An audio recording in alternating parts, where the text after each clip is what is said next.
ఎట్లుందన్న కొత్తగా ఏర్పడిన కాంగ్రెస్ ప్రభుత్వం? మీరు ఎక్కడి నుంచి మీ పేరు ఏంటి? మేము కలకుర్తి తాలూకా మాడుగుల్ మండలం నుంచి మాట్లాడుతున్నాము.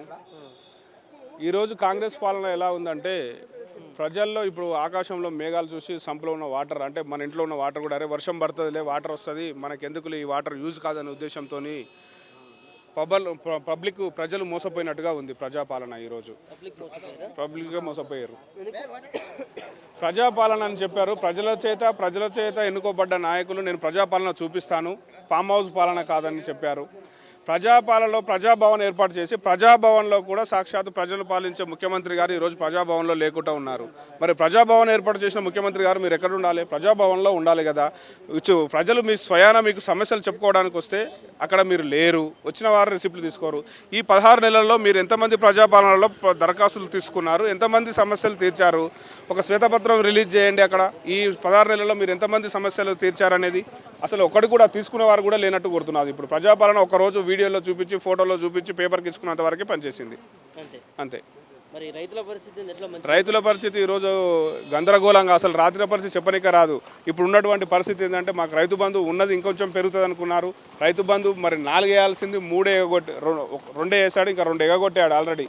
1 2 ఈ గవర్నమెంట్ వచ్చిన తర్వాత 2 రైతు బంధులే వచ్చాయి. అంతకుముందు ఫస్ట్లో 1 అది కూడా పూర్తిగా అందరికి పడలే రైతు బంధు. ఇంకా కూడా ఫస్ట్ ఎకరా, అర్ధ ఎకరా, హాఫ్ ఎకరా అన్నాడు, 3 ఎకరాలు అన్నాడు. మొన్న చివరి వరకు రైతు భరోసా. ఓకే, మేము రైతు బంధు అనేది అలవాటు పడిపోయింది కేసీఆర్ గారి పేరుతో. మాకు రైతు బంధు ఈ గవర్నమెంట్ దాన్ని రైతు భరోసాగా చేసి 2,000 పెంచుతామని చెప్పారు. అసలు 15,000 ఇస్తానన్నాడు పూర్తిగా.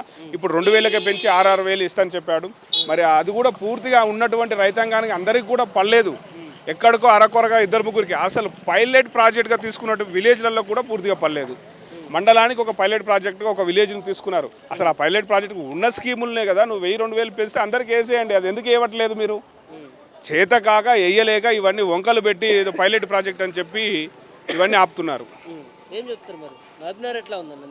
మామూనార్ ఎట్లా ఉందండి? ఎలా ఉన్నది అలా ఉంది. ఎక్కడ వేసిన గొంగడి అక్కడనే ఉన్నది.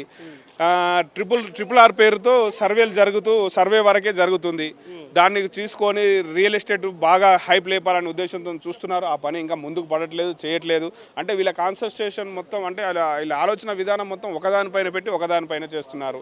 అంటే ఏ విధంగా అంటే ఎవరికి దొరికినంత వాళ్ళు దోచుకోవాలి. సాక్షాత్ వాళ్ళ ఎమ్మెల్యే జడ్చెల్ల అనిరుద్ధ్ రెడ్డి గారే చెప్పారు కమిషన్లతో నడుస్తుందని.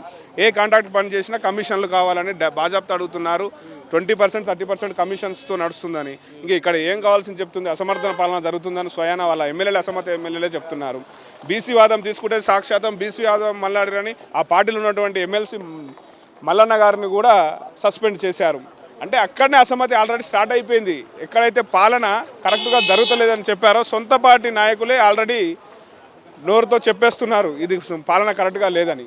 ఇంకా ప్రజలు ఎంత చెప్పుకుంటున్నారో ఎక్కడికి వెళ్ళినా అదే ప్రజలు. ఒక 4-3 ఎక్కడ తీసిన డిస్కషన్ ఇదే జరుగుతుంది. అనవసరంగా దేవుడు లాంటి కేసీఆర్ను పోగొట్టుకొని రాక్షస పాలన తెచ్చుకున్నాం కదా. దేవుని పాలన తీసుకుపోయి రాక్షస పాలన అయ్యాము. ఈరోజు మనం ఇబ్బంది పడుతున్నాము. ఎప్పుడొస్తాడో మా కేసీఆర్ అని పబ్లిక్ ఎదురు చూస్తున్నారు. ఇంకా 3 సంవత్సరాలు ఇంకా అస్తవ్యస్తంగా ఇప్పుడే పరిస్థితి 16 నెలలు అవుతుంది. ఈడికే ఇన్ని ఆరామ ఘోరాలుగా పరిస్థితి ఉంది. రాను ఇంకా పరిస్థితి ఇంకా ఘోరంగా డేంజర్ జోన్లోకి పోతామేమో అనిపిస్తుంది.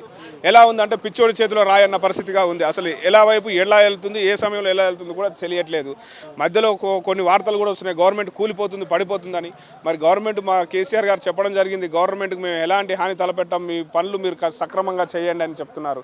అయినప్పటికీ ఆయన చేయలేకపోతున్నాడు. అలాగే మా మండల్లో ఇసుక మాఫియా, మాడుగుల మండల్లో ఇసుక మాఫియా, ఇసుక అనేది రెగ్యులర్గా ఒక 10, 20, 30 సంవత్సరాల్లో మా దగ్గర ఎప్పుడు కూడా జరగనటువంటి మాఫియా ఇసుక అక్రమ రవాణా ఈ గవర్నమెంట్ ఈ టర్మ్లో 1.5 ఇయర్లో విపరీతంగా జరుగుతుంది.